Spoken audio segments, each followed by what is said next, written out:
Measure A was a culmination of, years and years of work. 6,000 people were sleeping on the streets on any given night when we started this effort was unacceptable.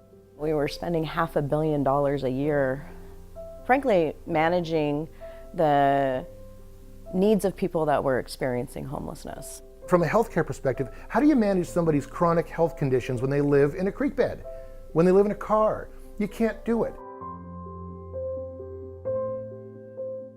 As a community, we were spending a lot of time managing homelessness, and there was a big effort about 6 or 7 years ago to focus on what does it look like to shift from managing to ending.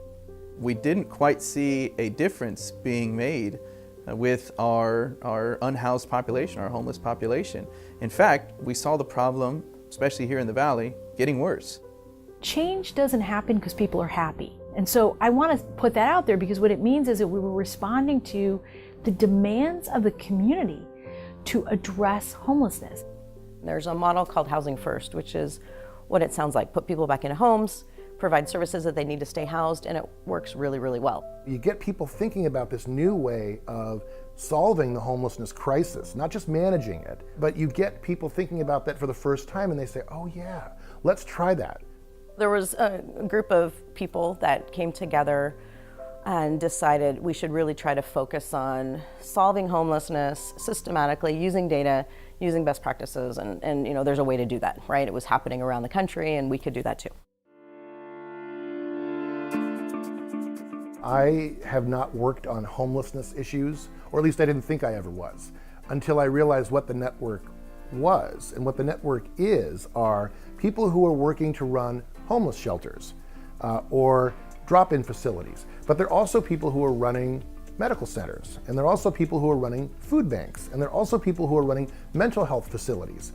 And once I realized that I was actually part of a network that I didn't even know about, I felt this little burst of pride and energy.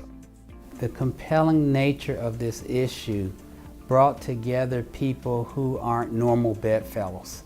So the business community came at it from the fact that it's becoming more and more difficult to attract and retain employees here.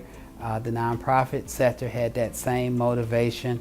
Labor understood that unless we had new units built, the trades would be affected. So from every angle, people saw both community interest and self-interest. Construction is very important for us. So from our point of view, Measure A accomplished two things for us. We think it will provide jobs for our members, construction jobs, and also it will provide very needed housing for the community, and we are part of the community. Our organization was one of the first businesses to step up with a 6-figure donation.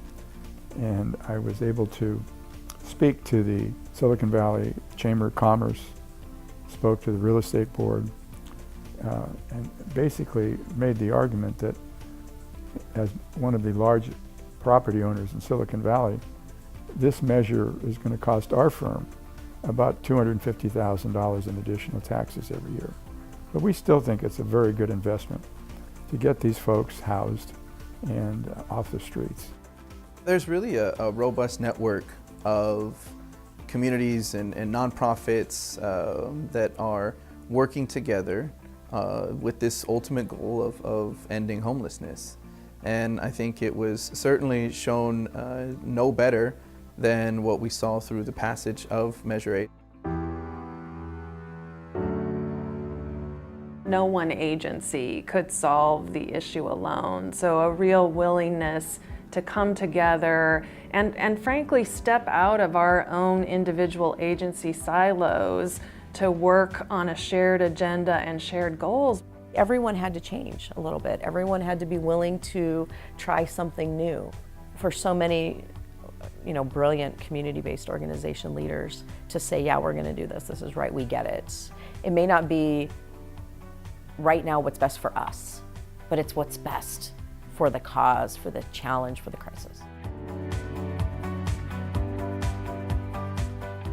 One of the untold stories, I think, is how ALF connections help facilitate this. There were pre-existing relationships among people, and so while ALF wasn't the centerpiece of what drove this, the ALF relationships across different classes aided a sense of trust, communications, openness to information that in the absence of that would have made passing Measure A much more difficult.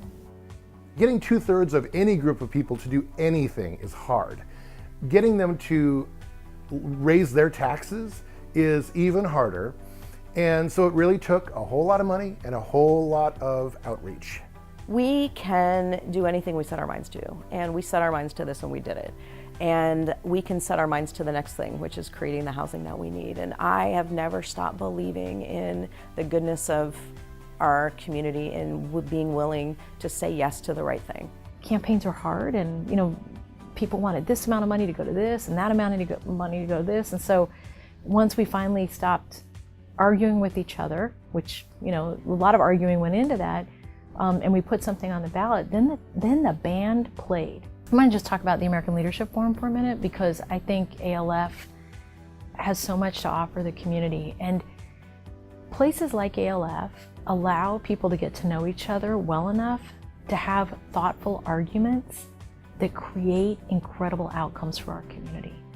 And I say that because I think every opportunity we have to get to know people who are not like us give us an opportunity to do miraculous things. And this was miraculous. It was hard work, but it was